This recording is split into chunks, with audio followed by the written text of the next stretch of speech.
Boa noite a todos. Satisfação renovada de vê-los conosco mais uma vez, não é? Para mais esta noite de espiritualidade que nós vamos procurar estabelecer entre nós e o mundo espiritual que nos envolve, essa ligação mais forte, para que a gente possa receber deles toda a proteção, a ajuda necessária. Então, é sempre uma alegria quando a gente vem aqui e rever as fisionomias que a gente está acostumado a ver e ver também algumas novas, né? O que isso também nos dá muita alegria, porque sabemos que as pessoas atendem aquele apelo que a sua necessidade fala, e às vezes não é a sua necessidade, mas é o desejo intenso de estabelecer uma linha de trabalho, uma linha de ideias, uma linha de progresso, para que a gente possa dizer, graças a Deus, estamos no caminho certo.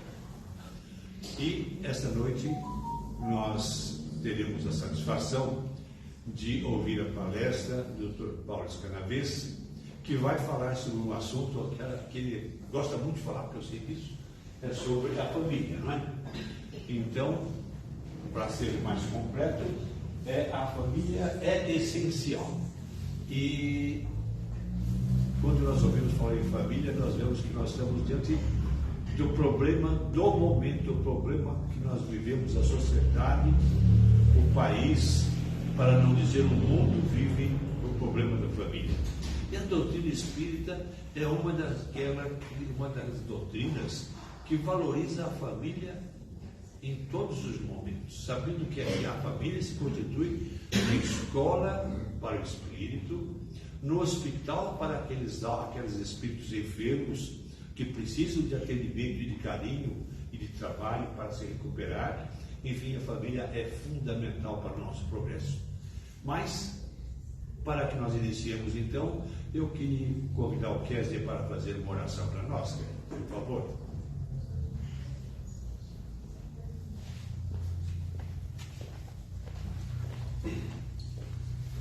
Bom, gente, boa noite.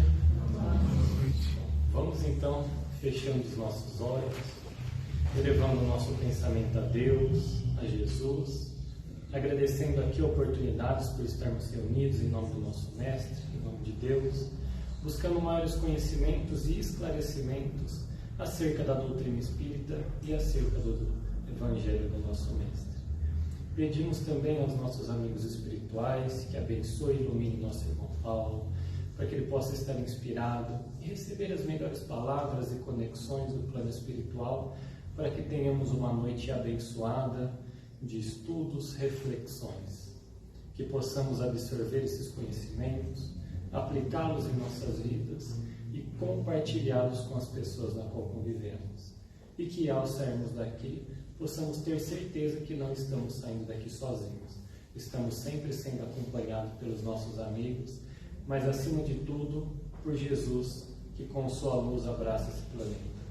Que todos tenham uma noite muito proveitosa, que Deus abençoe a todos, que assim seja.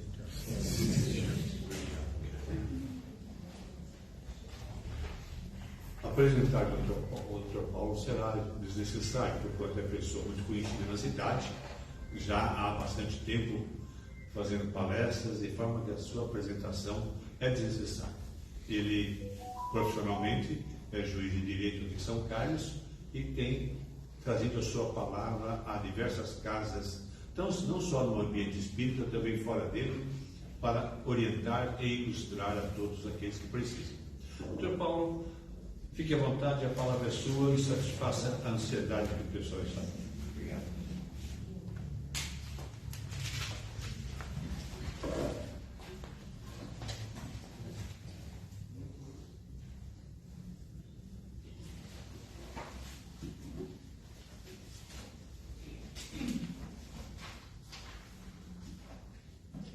Boa noite a todos. Boa noite.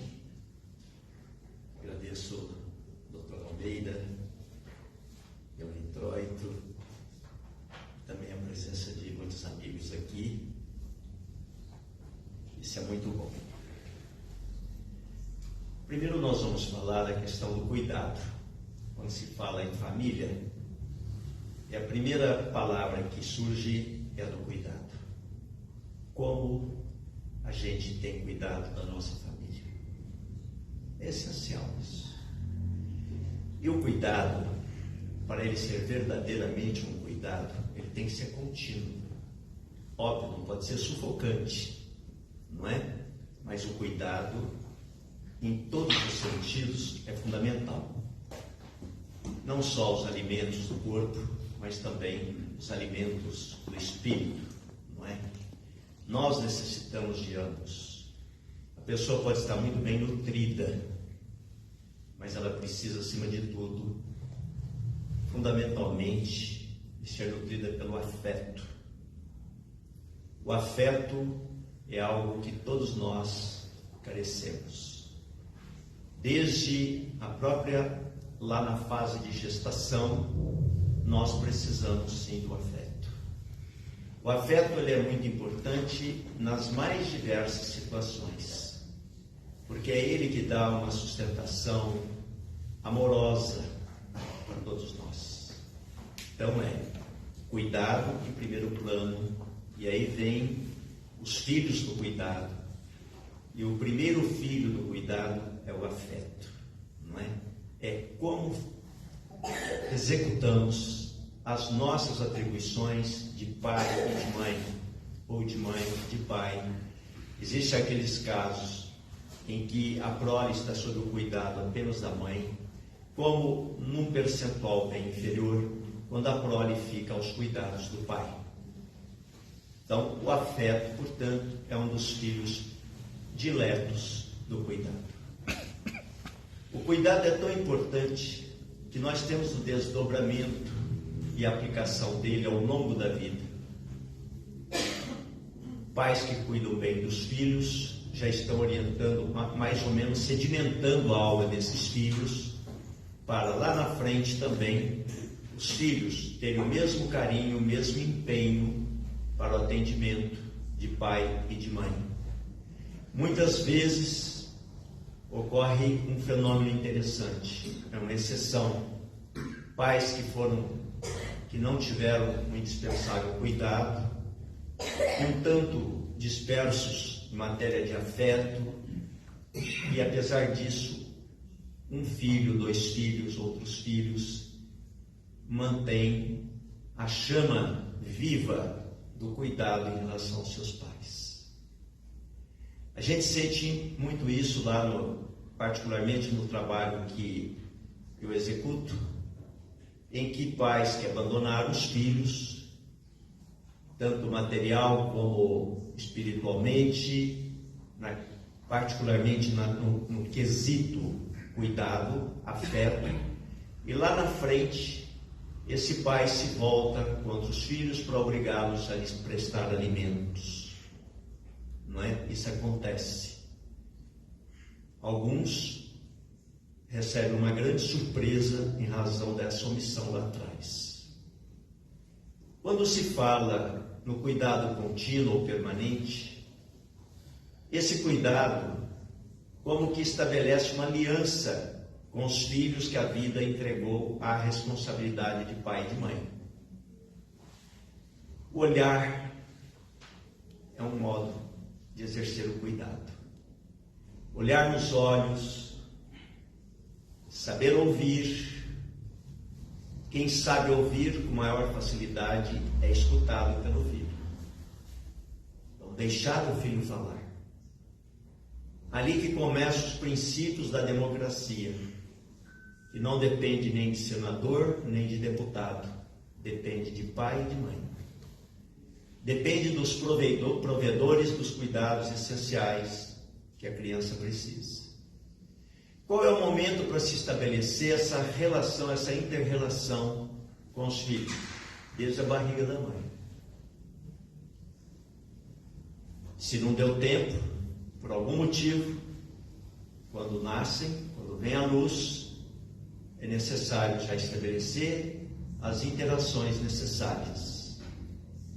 E o cuidado impera por causa das carências, das necessidades dos filhos nesse momento, pós-nascimento, o mergulho na carne.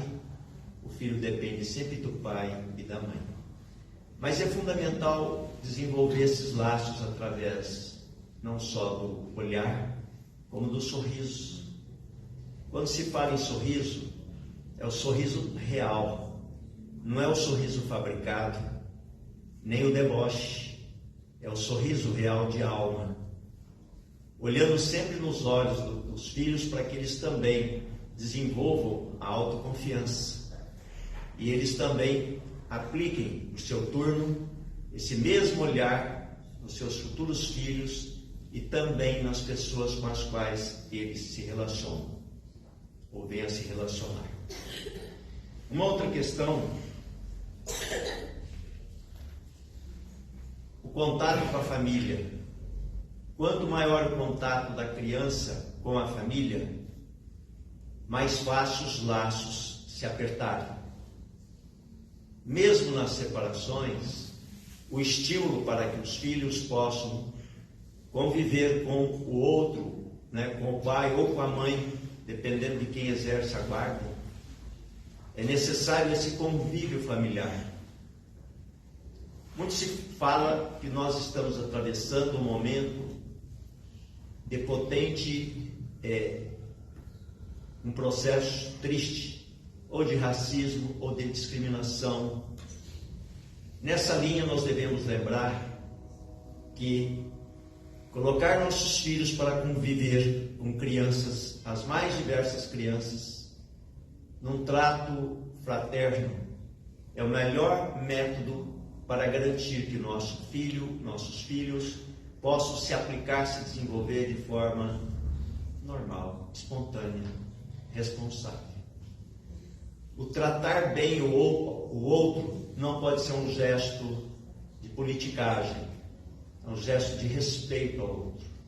E a gente vai percebendo na vida, incrível, isso a gente nota lá no meu trabalho, existem pessoas que são ignoradas quanto aos seus direitos. É a maior das discriminações, quando as pessoas são tratadas com esse tipo de discriminação. Elas como que são excluídas ou ignoradas de que elas têm direito e que precisam ser respeitados. Mas não é algo que pode ficar num plano formal, num plano de tratar as pessoas como se coitadinhos fossem. É algo que tem que ser, acima de tudo, fruto de um processo não só educacional, mas também de restauração de um convívio fraterno e solidário. A questão dos 1000 dias, que a gente fala, a primeiríssima infância, é um momento muito importante em razão do desenvolvimento do cérebro. Nós nascemos, em média, com 350, peso, 350 gramas de massa cefálica, de massa cerebral. Um ano, nós temos lá 900 ou 1 quilo já. Então, o crescimento é muito forte nessa fase. A criança deve ser estimulada. Estimulada no quê? Na tela de um celular? Não. Nas interações. A sociedade brasileira, ela insiste em dizer, em afirmar, que crianças até 2 anos não podem ter contato com a tela do celular. Ela tem que ter contato com os rostos. Não podemos esquecer desse fato. O rosto do pai, da mãe, dos irmãos, da família, da avó, do vô, dos tios, dos irmãos. Isso ela precisa. Ali que ela precisa conhecer a força de um sorriso, porque ela vai assimilando essa ideia. O que se nota, por exemplo, mesmo na nossa tarefa, porque a gente lida direto com isso, as audiências são muitas, o que a gente percebe?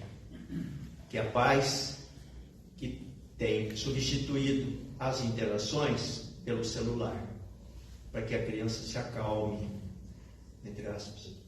para que a criança lhes dê sossego. E a realidade é bem diferente.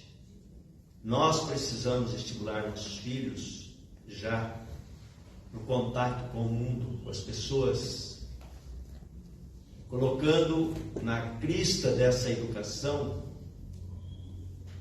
a boa convivência, procurando fazer com que os próprios filhos, desde criança, interajam com o maior número possível de crianças e mesmo com os adultos ali da família, sob proteção familiar, para que essas crianças possam mudar, alterar o cenário atual que se constata no seio das famílias. Certa feita, num trabalho sob escola de pais, na igreja Nossa Senhora de Guadalupe, lá no Cidade Araci, uma senhora me chamou muita atenção. Mãe de 4 filhos. Quando nós começamos um trabalho de interação, de mini-grupos, ela foi a mãe que mais se destacou. A diretora do colégio da frequência dos filhos, coincidentemente, estava presente. E ela me chamou tanta atenção, uma mulher simples e elegante. Simplicidade combina com elegância, ok? Não é a roupa, não é a marca da roupa. E aí a diretora me disse o seguinte: ela está presente juntamente com o marido em todas as reuniões escolares. Os filhos são excelentes alunos. Ela é super exigente. Ela é super exigente com os filhos, sem ser neurótica. A neurótica é aquela pegajosa, que não deixa o filho fazer absolutamente nada. Guarda ele direitinho dentro de uma modorra e o filho não cresce. Porque tem alguém que faz por ele. Ele logo se instala dentro de um processo de comodidade. Por estar bem acomodado, então aí a aplicação daquela lei famosa, né?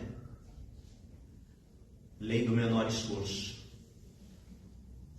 E sabendo mais daquela mãe, porque ela me surpreendia tanto pelas respostas dela, como pela postura, como eu disse, elegante, mas não só elegante. Alguém que dominava bem a capacidade de bem educar os filhos. Depois, voltando para o grupo, eu soube através dela que ela não tinha o 2º ano do grupo. Ela conseguiu fazer apenas o 1º. O marido dela foi mais feliz, fez o 4º ano do primário. E ela então estava ali administrando o quê? Sabedoria pura. O que ela sabia? Evidente que dentro da linha espírita nós vamos lembrar que há espíritos que reencarnam, trazendo a sua bagagem, e dentre essa mochila espiritual, traz já esses valores que foram ali alojados, hospedados dentro de seu espírito e que não tem como ser extirpados. Então estava essa senhora que me deu um belo exemplo para a gente entender o significado disso. Com base nisso é que eu vou entrar numa outra questão que se chama responsabilidade. Ajudar o filho a ser responsável desde o princípio. Mas como? Nós sabemos as dificuldades de uma criança, sim. Tudo que tiver que ser exigido, pode ser exigido desde que compatível com a idade, com a fase de desenvolvimento. O que não pode é a omissão. Então, a pessoa, o pai, a mãe, tem como exigir de forma suave, não autoritária, mas com autoridade, exigir do filho aquilo que o filho pode oferecer. As pequenas tarefas, arrumada nos brinquedos deixados no canto, que óbvio não é a mãe que vai lá e vai ter que arrumar, dentro da possibilidade do filho, é ele que vai ter que arrumar, não é? À medida que fica naquela fase dos 6, 7, 8 anos, aumenta a responsabilidade da criança, porque ela vai ter condições de melhor se aplicar nessa vereda, por esse caminho, e também ajudar o lar a manter sempre em ordem o que é necessário. A gente sabe, é um ditado, né, que diz que atrás de todo folgado sempre tem um atolado. É uma realidade isso. Pode observar, no trabalho. Se tem alguém ali que é folgado, está atolando um outro ali. Dentro de casa, se a folgada é a mulher, o marido está atolado. Se o folgado é ele, a mulher está atolada. Então, o compartilhamento das atribuições é necessário. Isso auxilia muito a administração conjunta do lar. Desde o princípio, lembrar de algo que se chama disciplina. O Chico Xavier tem uma frase que é emblemática, serve para todos nós no processo educacional. Ele lembra que a disciplina, ela é como uma chave do cárcere onde a gente se encontra. Só que a gente pode usar essa chave para sair e para voltar. Isso é a disciplina. Fora disso, é folga, é acomodação. Então, nós aqui somos responsáveis porque chegam as contas para serem pagas no sexto dia útil, no quinto dia útil, no dia 10, as contas chegam.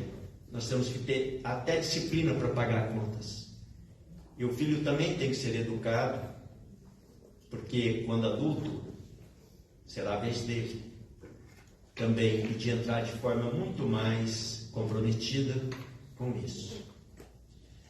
É importante notar também que o filho precisa estar muito ciente, não só de quem paga as contas, mas também ciente do que precisa ser mantido com a necessária economia dentro de casa. E algo econômico que pode ser utilizado, mas vai de uma conversa, né? Um bate-papo franco, amigo, fraterno, que se chama economia no uso da água, para tomar um banho. Uma pessoa que fica mais do que, atenção, mais de 5 minutos debaixo de um chuveiro, não está sendo econômica.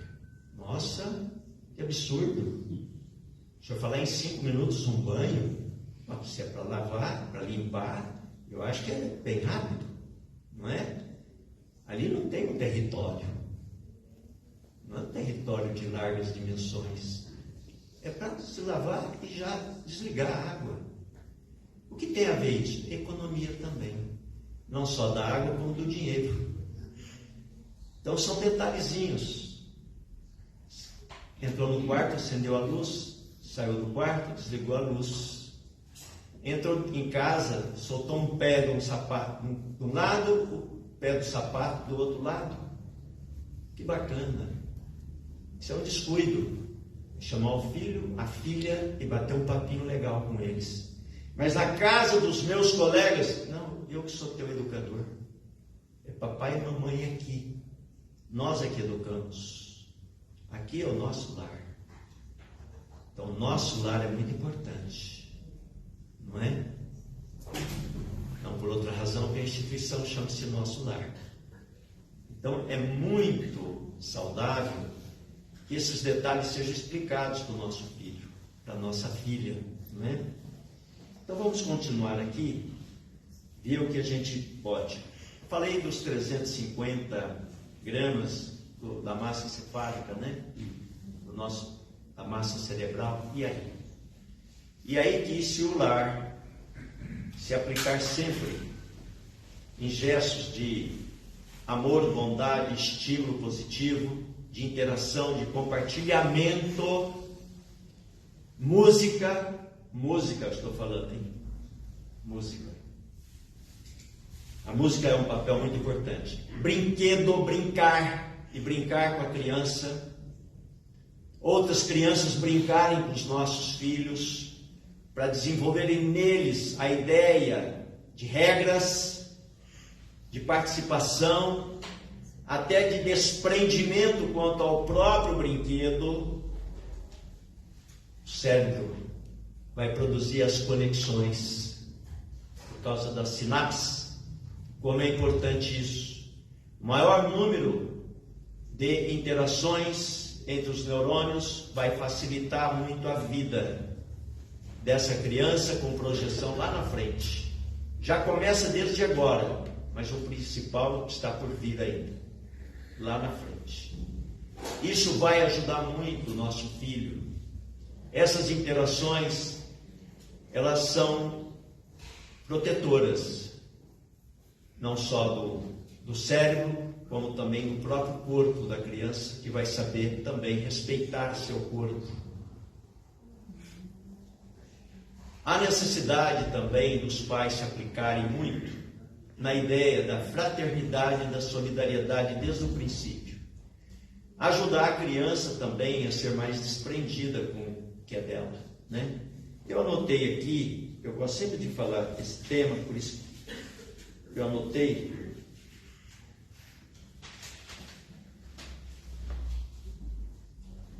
Que pais devem evitar falar com seus filhos? Você é o melhor. Está ajudando o filho a ser prepotente. Como você é incrível. Conversa mole para boi dormir, como diria minha mãe. Tá? Quais são as frases que nós podemos substituir por essa? Você é esforçado, meu filho. Ponto final. Ah, mas ele é o melhor aluno da classe. Não interessa. Diga a ele, você é esforçado. Nada, você é o máximo. Não é por aí que você educa filho. Eu me lembro, um colega meu de infância, ainda, em que a mãe dizia que ele ia ser doutor, que ele era muito inteligente, e falava aos quatro ventos para a vizinhança inteira. A vizinhança tudo simples, né? Olhava e falava, nossos filhos vão ser tudo coitadinhos, né? Tudo mirrado, não tem jeito, né? Quando ele chegou hoje seria a 8ª série, ele abandonou os estudos. A pressão da mãe era tão forte para ele ser doutor. Doutor na época se falava em medicina. Ele precisou muito de doutor com o tempo. E o menino maravilhoso. Mas foi inoculado nele algo que se chama fragilidade. Quando nós falamos, nosso filho é incrível, nosso filho é o máximo, estamos inoculando neles fragilidades. Qualquer toque maior ele desmonta. Ou seja, ele não sabe, não vai saber enfrentar algo que é fundamental na vida, que se chama lidar com as frustrações. Nós precisamos aprender e ensinar nossos filhos a lidarem com as frustrações. O exemplo é o que mais sensibiliza, segundo Emmanuel, e é mesmo. Então, se nós nos desesperamos frente à primeira frente fria, nós estamos dando a eles margem para também, ao primeiro impacto, que não precisa ser forte, eles se desmontarem. Então, uma expectativa falsa edificada em cima dos filhos também não produz bons resultados. Ele vai desmontar toda essa fugidia estrutura. É necessário, então, a gente ajudar os filhos a se aplicarem no enfrentamento das dificuldades, das adversidades. E como se faz isso? Sempre batendo um papo, né? Um papo descontraído. Não é esperar aquele momento para isso. Filho, reveses acontecem. Eles fazem parte do nosso crescimento. Prontinho, esse é o princípio. Por maiores as dificuldades, aprenda a administrar as frustrações. Todos nós temos uma vida em média de 75 anos, né? A sobrevida hoje está assinalada por esse termo aí. Tem uns que vivem 80, 90, 100 anos. não é? Esses dias entrou um processo em que o homem vai completar agora, por esses dias, 110 anos. 110 anos. Olha que coisa incrível. 110 anos é muito chão percorrido, não é? Mas está aguentando firme.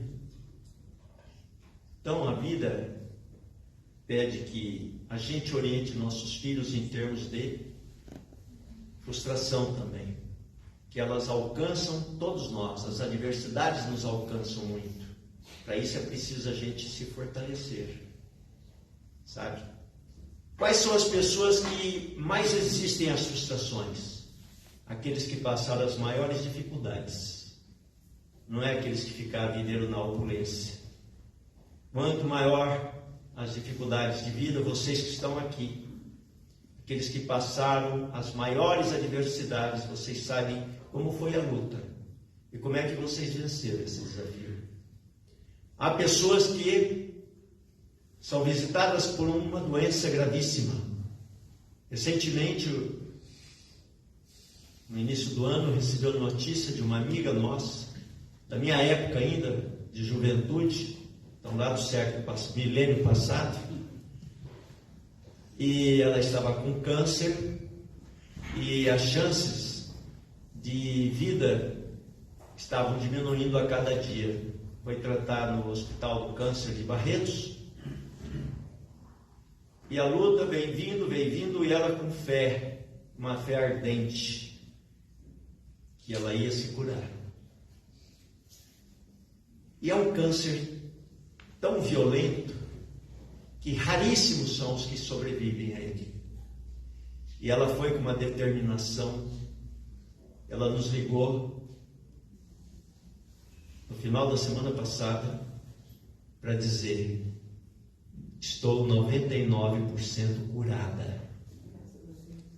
É o enfrentamento da adversidade. Como é que ela fez isso? Ela precisa dar uma aula para todos nós. Mas o princípio é aquele: enfrentar as adversidades, saber que nós podemos ser o escolhido para passar por determinados desafios, e aí sim se aplicar corajosamente e com essa ligação ao plano maior. Nós necessitamos da espiritualidade. Qual o princípio maior? Nós não somos órfãos de Deus, órfãos do Criador. Nós somos filhos de Deus. E olha que chique, herdeiros do universo, sem direito a inventariar isso. Somos herdeiros do universo. Por que somos herdeiros do universo? Exatamente porque o universo, ele não é tacanho, ele não se limita à Terra. Olha a riqueza do Sol, olha a riqueza da Lua, de tudo mais que gira no nosso sistema solar, sabe? E não é só isso. O universo não se limita ao nosso sistema. São bilhões que se perdem de vista, né? Os telescópios, eles são miniaturas ainda diante dessa grandeza que se dispõe ao infinito. Mostrar para o filho o endereço de Deus, não é? A doutrina espírita, ela é fabulosa, porque ela diz que Deus está em nós. Nós temos em nós o fluido universal. O fluido universal é nada mais, nada menos que a energia divina. Então, em momento nenhum, nós estamos abandonados à própria sorte. Não estamos abandonados à própria sorte. Deus vibra em nós. Todo este corpo físico é resultado de uma engenharia celeste, algo extremamente singular, especial, feito aqui para aqueles que habitam a Terra. Mas nós não somos, evidentemente, um corpo só. O corpo é apenas a materialização de uma energia. Nada mais do que isso. Aqui nós temos o perispírito, mas nós temos principal o espírito. O espírito, ele precisa de direção. Quem dá direção ao espírito são os provedores dos cuidados essenciais de uma criança. Em princípio, pelas leis naturais, pai e mãe. Então, o filho, a filha, no seu desenvolvimento, com a presença discreta de pai e mãe, na travessia vamos lá, na fase da adolescência, óbvio que esse adolescente, já provido lá de trás com valores, ele vai fazer uma travessia muito mais segura. É fundamental que pai e mãe estimulem sempre os filhos a respeitar os lá de fora. E os primeiros que eles terão que respeitar lá fora são a escola, os professores, o diretor, os funcionários da escola e os colegas de escola. Lá na minha época, olha que coisa, quando se fala assim é porque você já tem mais de 40, não é, gente? De serviço público. Muito mais que isso. Mas na época daqueles que são mais experientes, e os experientes deram até uma risadinha a mais quando eu falei isso, né? Filho nunca tinha razão lá fora. Hoje mudou-se o cenário. Quem tem razão sempre é o filho. Esse quadro precisa voltar à normalidade. A normalidade é, vamos levantar os fatos, mas em princípio quem tem razão é o professor, é a escola. É importante isso. Eu me lembro, minha mãe teve 12 filhos, todos partos naturais. Segundo ela, o parto natural tem de natural apenas o nome. E ela podia dizer com autoridade que ela teve 12 pelo método natural. Não é? Então, a minha mãe costumava dizer que é muito importante o respeito ao outro e que isso começa lá dentro de casa. É como se exerce a autoridade paterna e materna. Quando se instala um processo autoritário, e o processo autoritário, ele é facilmente percebido. É quando o pai ou a mãe gritam, eles não sabem dialogar, conversar. O grito para eles é algo primordial. Eles vivem nas gritarias, vivem nos estardalhaços.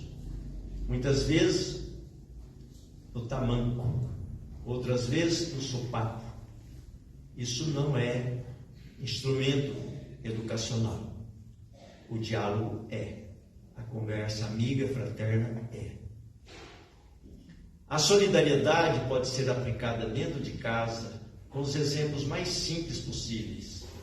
O compartilhamento de tarefas no dia a dia, até na hora do almoço, né? Ou da janta, ou do café, em que filho e filha, a partir de certa idade, podem ser convocados a ajudar também, para aprender. Aprender a lavar a própria roupa, aprender a passar a própria roupa. Isso faz a diferença. Não, mas isso é um absurdo. Depende. Absurdo quando pai e mãe querem dar uma super proteção ao filho. Não é esse o modo que o mundo vai tratar o nosso filho. O mundo tem suas regras. E o mundo prestigia todo aquele que já vem quase que completo no campo educacional. É assim que funciona. Nós temos que ser práticos nisso. Como o processo educacional ele é sempre contínuo, a necessidade de pai e mãe buscar também socorro em quem entende de educação de filhos. Não é? Hoje, há crianças, adolescentes, que utilizam o celular 6, 7, 8 horas ou mais por dia. Não é? Não é saudosismo. Para a nossa época tinha livro, a gente lia o livro. como era importante ler livro, não é? Muitas vezes você fala, fulano, nossa, você já leu? Uma coisa tão normal para o pessoal da minha época, né? Em que eles faziam até uma corrida à biblioteca municipal para ver quem mais lia livro, não é? E agora, depois dos 30, estão descobrindo algumas obras-primas, né? Mas isso já foi lido lá por algumas gerações lá atrás. Quando eu tinha 12 anos, 11 anos, 13 anos, já estava lendo tudo aquilo. E lia, porque senão ficava para trás. Então hoje as telas têm invadido e tem mais. Elas afetam o cérebro, sim. Eu trouxe aqui a anotação da Sociedade Brasileira de Pediatria, que não indica o uso de tela até 2 anos. Estava fazendo uma audiência em que o conflito entre mãe e pai, naquele item, se concentrava no fato do pai não ter comprado um celular para o filho quando ele tinha 3 anos de idade. E era de última geração, né? Como diz um amigo meu, de última gestação. Então eu falei, mas minha senhora, a senhora pediu para uma criança um celular, mas todos os coleguinhas dele têm, por que meu filho não pode ter? É que tem coisa mais importante com uma criança de 3 anos. Uma criança de 3 anos precisa de algo muito mais interessante. Ela falou para mim, o que, por exemplo?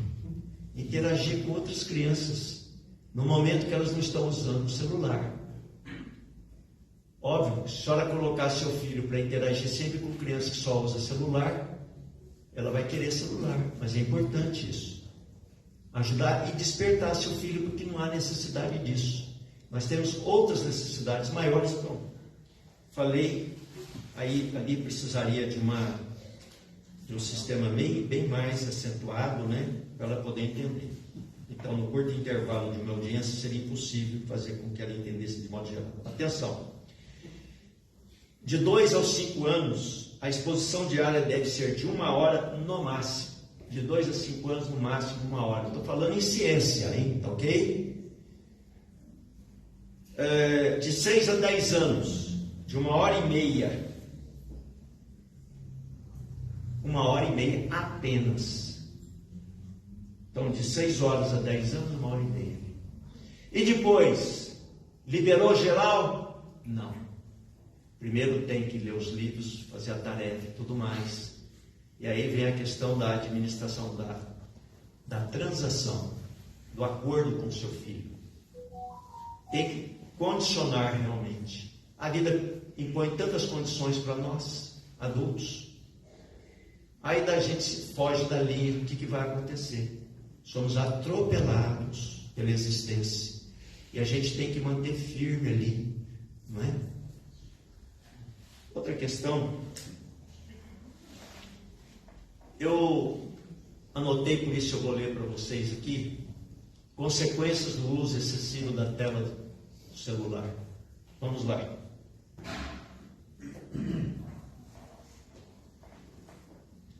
A tela pode ser responsável pela rigorosa alteração do comportamento que as famílias trazem como queixa. Vamos lá. Meu filho não para quieto. Fica excitado por causa da tela, o que ele está vendo na tela. Não para quieto. Ele não interage. Óbvio, fica quietinho lá no cantinho dele, vendo a tela. Não importa se tem outra criança no ambiente. Se ela também não está do lado dele, não importa, ele vai ficar sozinho no cantinho dele. Minha filha não faz contato visual. Ela vai para onde? Dentro do quarto. Não sai do quarto. Ele também, filho. Nossa, meu filho teve atraso de fala. Interessante, com 1 ano ele está com o celular. Às vezes até antes. Que a mãe pega, está com ele no colo, segura assim, vai vendo aqui. Isso eu já vi. Isso eu já vi. Essa criança está tão distraída, não consegue se concentrar nem aprender. Vai precisar do quê? De um psicólogo para ela? Vai precisar de qual profissional da área mental? Um psiquiatra? É só tirar o celular. Obedecer aqui às diretrizes traçadas pela Sociedade Brasileira de Pediatria. Isso é muito importante. Isso ajuda nossos filhos para o amanhã. Toda educação, ela serve e atende o momento atual, mas principalmente para o futuro. Porque a mochila de cada um vai sendo provida com o que há de melhor e também com o que há de pior. Voltando no cérebro, os lares onde existe a violência verbal, existem as recíprocas ofensas verbais, onde há um desequilíbrio, pujante, o cérebro da criança mesmo, está aqui só absorvendo aquilo. Ela faz a captura de todo esse nervosismo, de todo esse desequilíbrio familiar. E as conexões, as sinapses, são bem inferiores. O cérebro se desenvolve de forma mirrada. Isso é provado pela ciência. Provado pela ciência. Os lares têm que ser sempre movidos pelo respeito, pelo afeto, pela cordialidade real, não a fictícia, não é a superfície, não é a superficial, é a real mesmo, em que há compartilhamento, e aí sim, o cérebro com esses valores, aquele cérebro, ele produz conexões vigorosas que ajudam aquela criança e, consequentemente, o cérebro dela se desenvolve bem. Quando chegar na fase adulta, ela vai estar muito bem. Ela vai saber onde põe os pés, ela sabe o valor da vida, ela sabe o valor da solidariedade, o valor do respeito ao próximo. Então, as conexões se desenvolvem de forma real, pujante, quando o clima, a motivação, ela segue diretrizes saudáveis, espiritualizadoras. Há uma pesquisa paralela que diz que nós nos sensibilizamos com determinados quadros onde a bondade se manifesta. E é verdade. Isso é pesquisa, bem entendida, é ciência do comportamento humano. As reações humanas. Pessoas que produzem o bem acabam de um modo ou de outro sensibilizando outras pessoas. Por que elas sensibilizam outras pessoas com gestos? Que ela não quer aparecer, não quer nada, mas aconteceu algo que alguém viu, algumas pessoas foram testemunhas daquilo, por algo muito importante que está em cada um de nós. Primeiro é o fluido universal, o fluido divino, o plasma divino que está em nós, está presente nas coisas. Existe uma conexão entre todos os seres da criação. Porque é algo que acontece com uma criança do outro lado do mundo também nos afeta. Porque aquilo contraria um valor que nós já temos, ou se não estado latente, já deu sinais do seu alvorecer. Ou já anda assim, com certa vantagem dentro dessa ou daquela criatura. A gente se sensibiliza com aquilo justamente porque existe esse fluido, essa energia que conecta aos seres. Quando a gente sente alguma coisa que contraria a natureza humana, aquilo nos afeta. E nos afeta fortemente.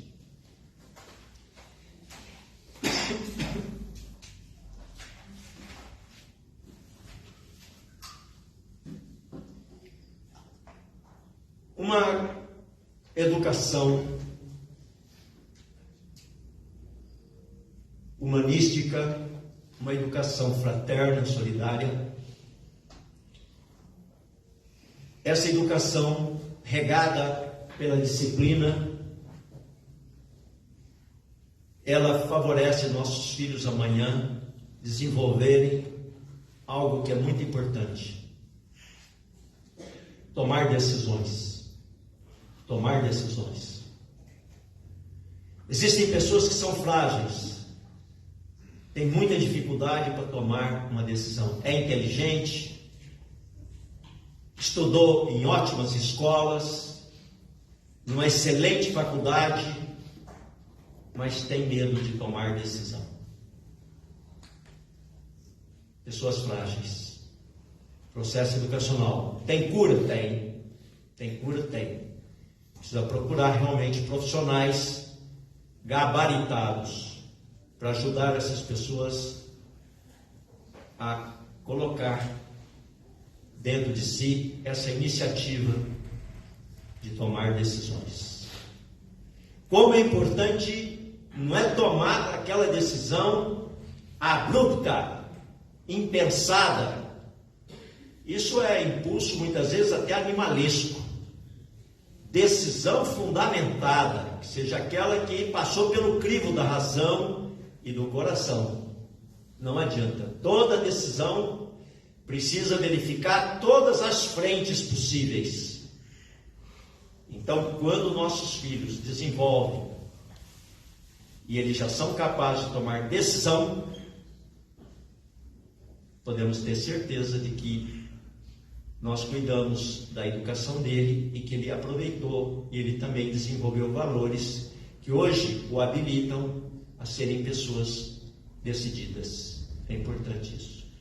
Essa decisão que eu falo não são as pessoas estouvadas, que há pessoas que parecem deixar por conta delas, elas imaginam que são capazes de reformar o mundo. Não é esse tipo de decisão, porque isso é algo impraticável, não é? Isso fere regras elementares da boa convivência.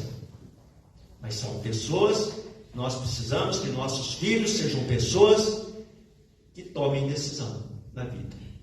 Para tomar decisão, a tomada de decisão, ela tem um grande significado.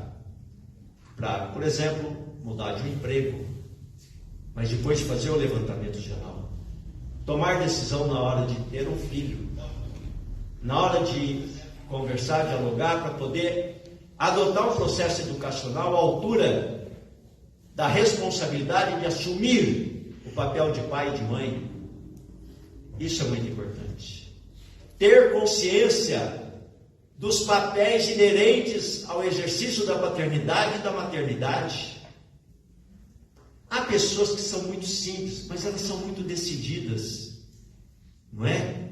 E olha que no nosso trabalho, a gente convive no dia a dia com muitas pessoas. Por ano, deve passar pelo menos umas 10 mil pessoas por aquela sala. Não é da minha só não, do outro juiz também, da vara de família. 10 mil pessoas pelo menos passam nesse espaço. E a gente nota pessoas que são decididas, mas são decisões justas que partem delas. São admiráveis. Elas não fizeram curso de direito, que é o de menos na história. Isso é do caráter da pessoa, é do modo delas enxergar a vida, delas se integrarem à vida e admitirem que a vida tem uma dinâmica, e essa dinâmica necessita sim de pessoas que têm essa capacidade de decidir.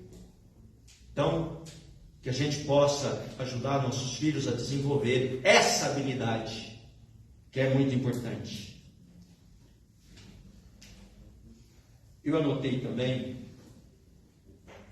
que o lar tem que ser um oásis de fraternidade, de ajuda recíproca. Olha que legal. Tem que existir isso dentro dos lares, não é? Aquele cuidado que nos reportamos no início, ele é fundamental para isso.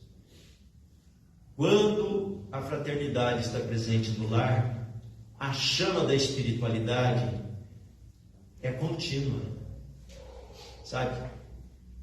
Lá para trás, na antiguidade mais distante, né? Nós tínhamos a passagem do fogo da família aos novos lares que nasciam daquele lar.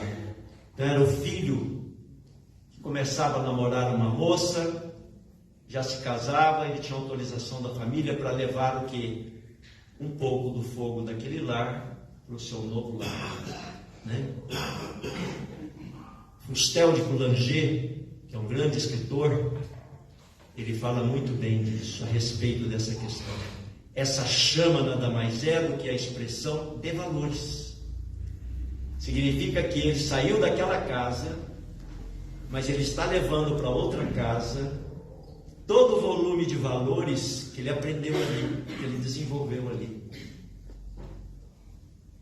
As tarefas, pequenas tarefas, é um grande estímulo para o filho alcançar a independência necessária. Em verdade, a autonomia. Essa palavra autonomia é melhor do que independência, porque todos nós somos interdependentes. Todos nós dependemos de todos. É um sinal de... É necessário entender assim para que a gente abaixe um pouquinho o nosso nariz, né? Deixe de ter o nariz empinado. E para que serve? Serve para a gente entender o valor da humildade. Não é algo superficial. Não é algo rasteiro. A humildade é um grande valor.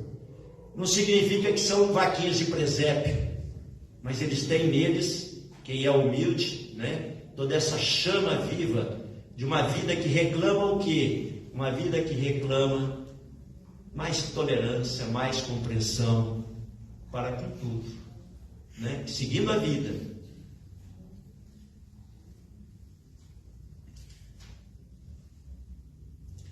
Quando o pai e mãe, portanto, exercem a paternidade e a maternidade com responsabilidade, eles estão compartilhando uma fatia do poder divino.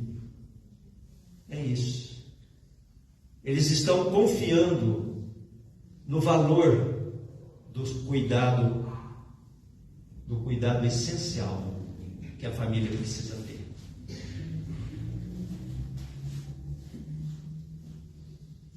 Afinal vem a indagação. Cada um de nós aqui precisamos sempre refletir sobre isso. Eu estou entregando o melhor que eu posso para a humanidade?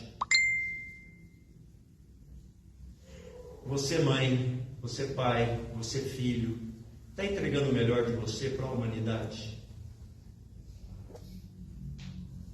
É para uma reflexão nossa. Ainda não estou. Ótimo. Mas pela própria frase, o enunciado da frase, já está querendo dizer que eu tenho muito que aprender para continuar me esforçando para aprender e aplicar de fato em favor da humanidade o melhor que eu posso, até o fim dos tempos, né? Essa é uma proposta inteligente que precisa desde o princípio ser passada para os filhos, para que eles não se sintam assim, umbigo do universo, que é toda pessoa que acha que ele é a última bala do baleiro, não é? Então há necessidade da reflexão sobre cada um de nós temos a obrigação, né? A obrigação não é nem dever. O dever é facultativo. A obrigação tem um vínculo, né? Do comprometimento. Temos condições de oferecer sempre o melhor. Isso é importante. Desenvolver esse sentimento.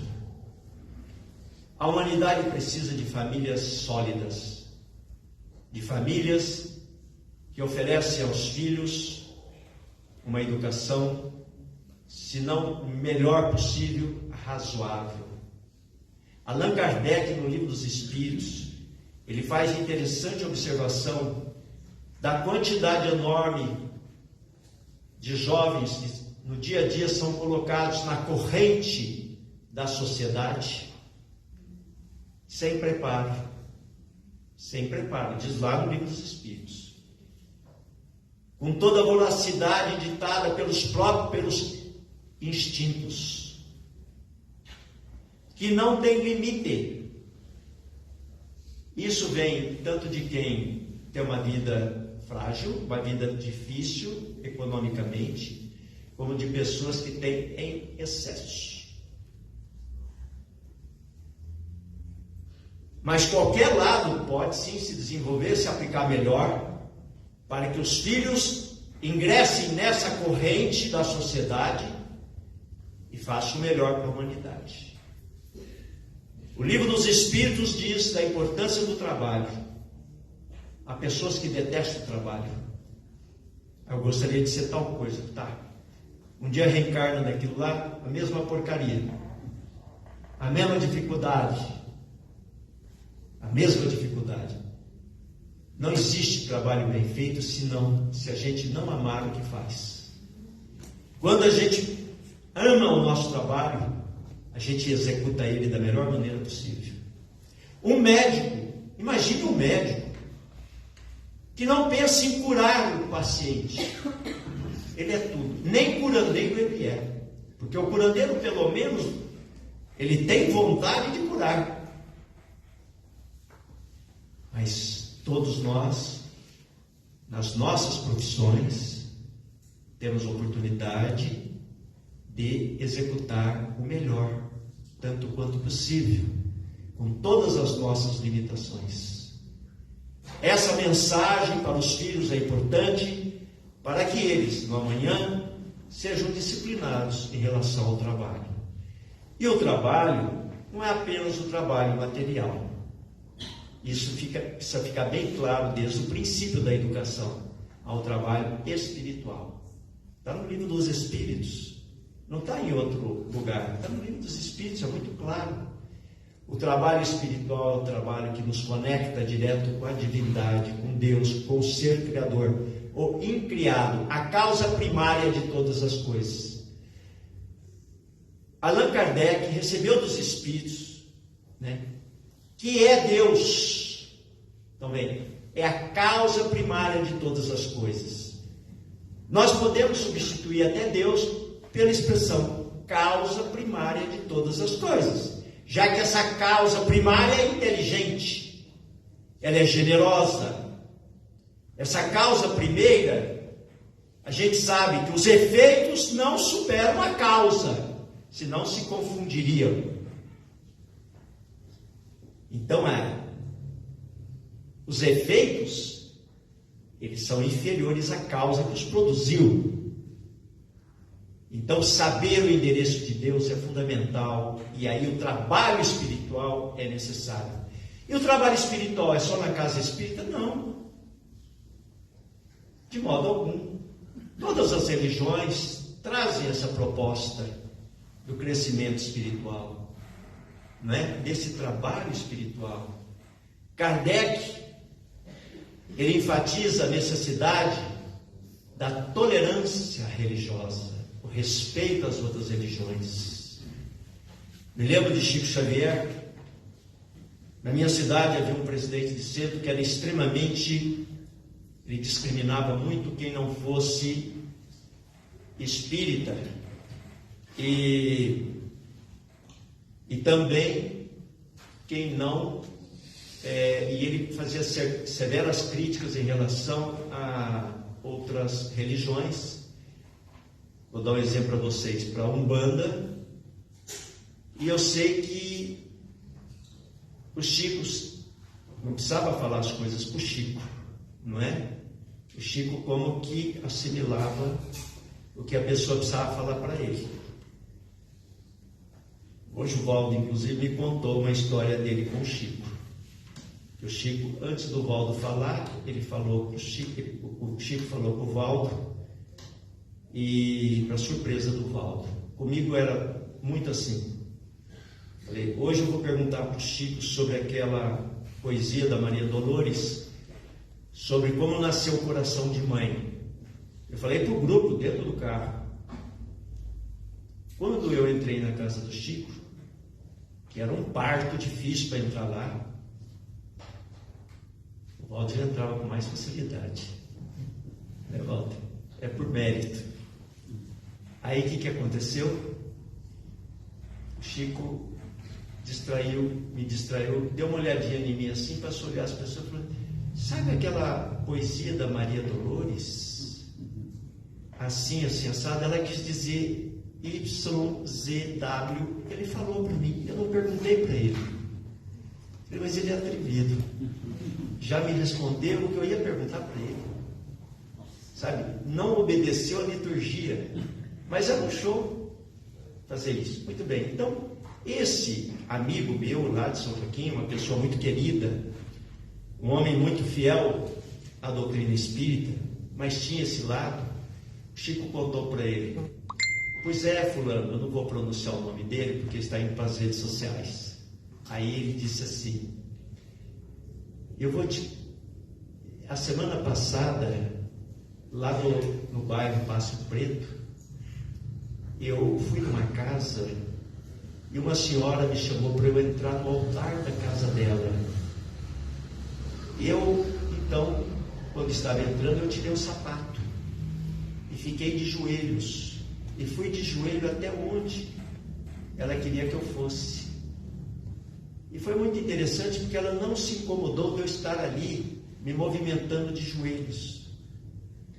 E ela pediu então para que eu beijasse uma das faixas que se estendiam desde o santuário dela. E você, Chico? Eu beijei. Falei: mas Chico, ali é um terreiro disso ou daquilo. Eu falei: pois é, meu filho, mas a minha mãe me ensinou, mãe dele, Maria João de Deus, a minha mãe me ensinou a respeitar todas as religiões. E ele então falou que ele saiu de fasto também. E aí vem a lição que fica para nós, que está lá em Kardec: o respeito às religiões de todos. Isso também faz bem ensinar aos nossos filhos. Nós encerramos aqui, porque esse assunto às vezes pode me empolgar um pouquinho e eu ir além do horário que está programado aqui pela casa, né? Eu queria saber se alguém quer fazer alguma pergunta, por gentileza.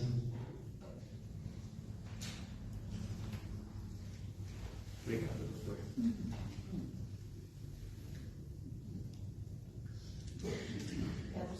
Pois não. Quero só fazer uma afirmação. Pois não. Eu ficaria a noite inteira te ouvindo. Elogio ele até. Ela vai comprar uma briga com a minha mulher. Ah, mas eu trabalhei. Eu sei, gente. Eu estou brincando.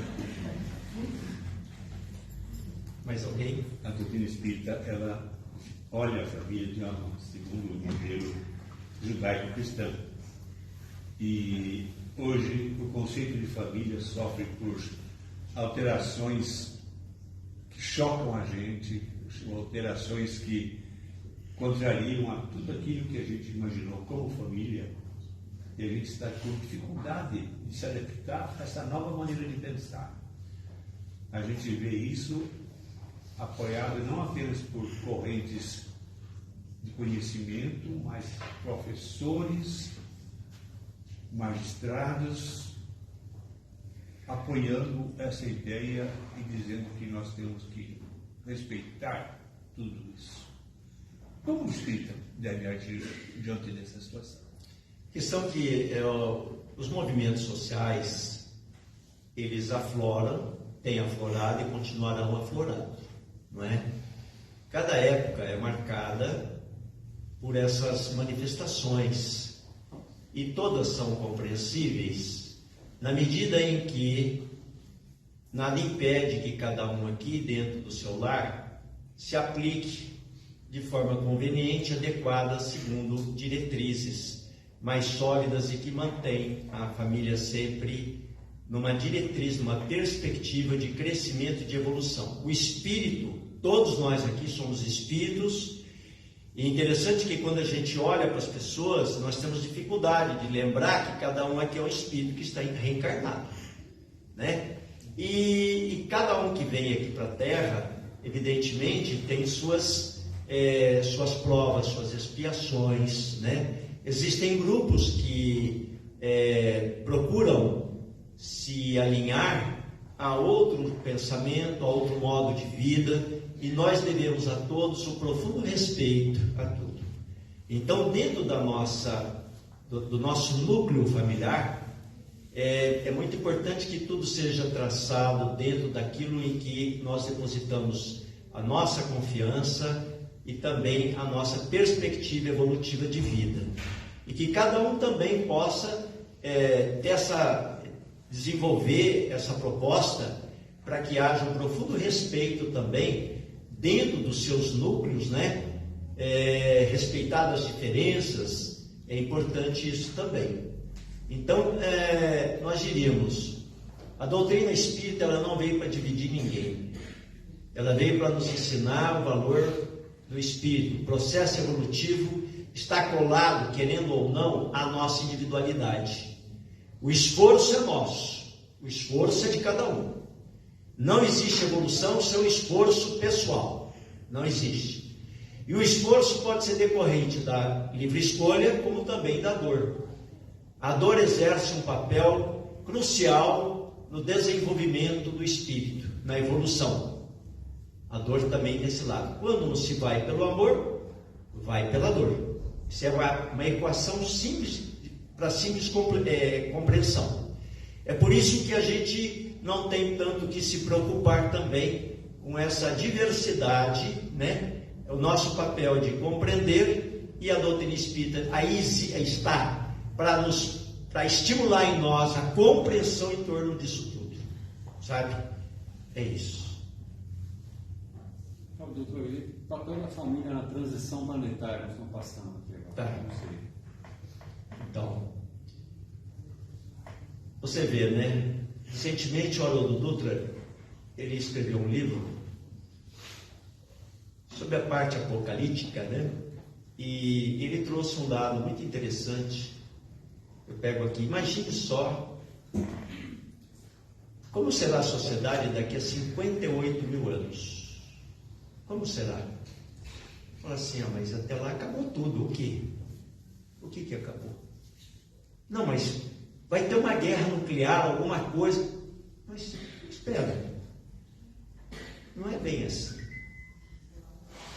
Não é bem assim. Daqui a 58 mil anos, estaremos aonde? Como seremos? Se nós somos seres que estamos submetidos ao processo da evolução. Nós pensamos muito mais daqui 2 anos, daqui 3 anos, alguns na aposentadoria, não é? Que está próximo ou distante, não é? Muitos pensamos na morte, como vai ser nosso desencarne, né? Mas nós não pensamos num voo maior. Onde estarei daqui a 200 anos? Daqui a 1000 anos, 5.000 anos. Eu me lembro de um caso do Chico Xavier, interessante. Um espírito foi ter contato com o Chico e falou que a última reencarnação dele ele tinha passado no Antigo Egito há 4.000 anos. E ele fez a seguinte colocação para o Chico: Chico, e pelo que eu olhei, a sociedade continua do mesmo jeito, mas não é bem assim. E a evolução de muitos que já deixaram a Terra? Também tem esse detalhe, nós não podemos esquecer disso aí. E quantos que desenvolveram a bondade, o amor? Há pessoas que amam profundamente. O maior indicador do amor de uma pessoa está na sua capacidade de perdoar. Há pessoas que são generosas ao ponto de perdoar de forma incondicional. Viram? Então, viver tem essa destinação, fazer com que a gente se torne pessoas melhores, espíritos melhores. Todos nós precisamos do viver, do conviver. Nós precisamos a cada dia encontrar os meios para a gente, por exemplo, perdoar alguém.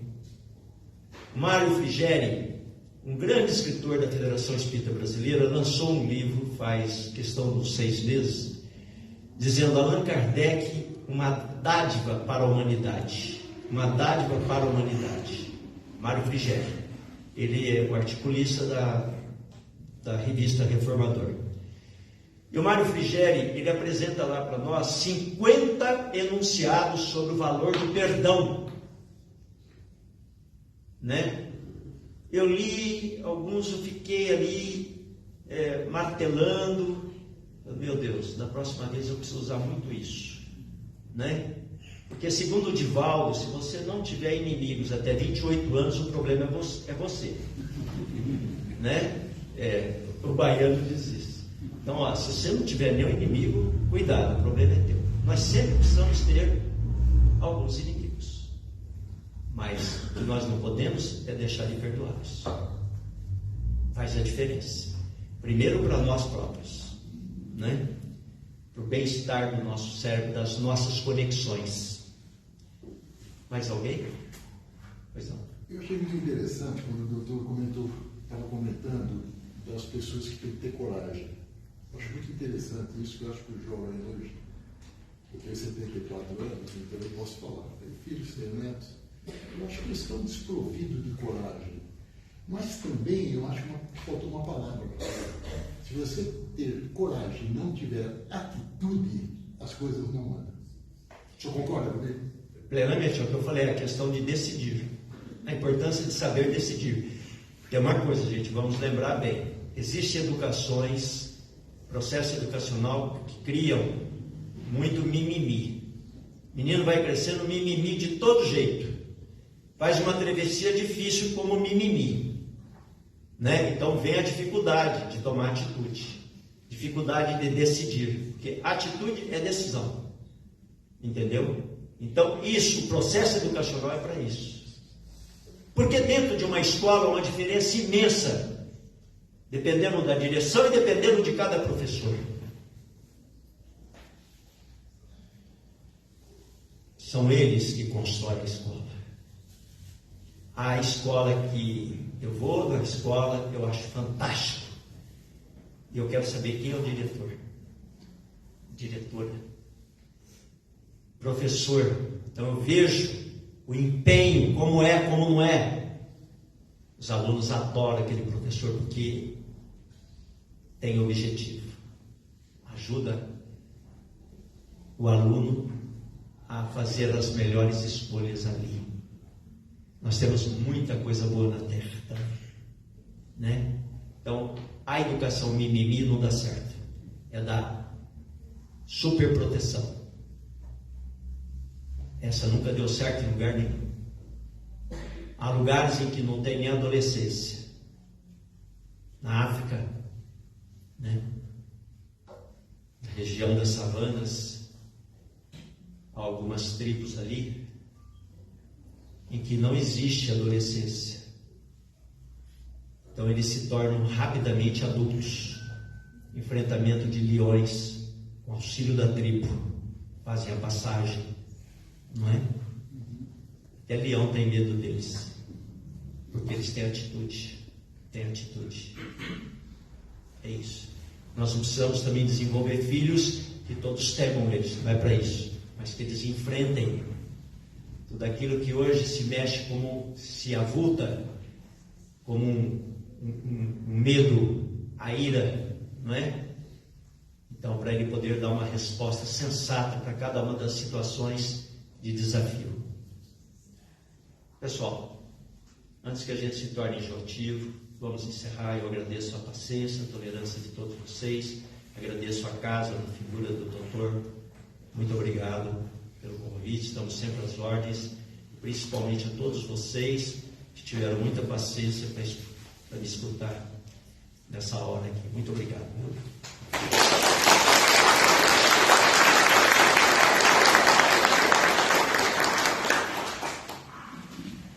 Pela segunda vez, se alguém tem que agradecer, somos nós, pela exposição que fez do assunto, foi extremamente proveitosa e com certeza trouxe para nós motivos de nós meditarmos e assimilarmos uma porção de conceitos que aqui foram expostos. Na verdade, a doutrina é algo maravilhoso, né? Que nos dá presentes quando a gente menos espera. E esses presentes hoje, todos nós fomos agraciados com ele, com uma palestra excelente e com a resposta aos nossos questionamentos, né? E eu gostaria de dizer que nós não queremos tomar um tempo seu, que eu sei que é precioso e difícil. As convites são muitos, né? Mas acho que uma vez por ano o senhor pode vir. Até 2 vezes. Até 2 vezes. Olha só, nada por negociar, como ele falou, né? Então tá certo. Então, já para vocês que esperem já para o ano que está chegando, daqui a alguns meses, nós teremos a presença dele aqui, talvez até o final deste ano, e no ano que vem, mais 2 vezes, tá? Os assuntos serão sempre proveitosos, como foi hoje, e a gente espera que tudo isso aconteça sempre sob a luz do Evangelho, sempre sob a orientação do Pai Maior. Queridos irmãos, nós vamos passar o nosso trabalho de passos, os nossos irmãos passistas vão se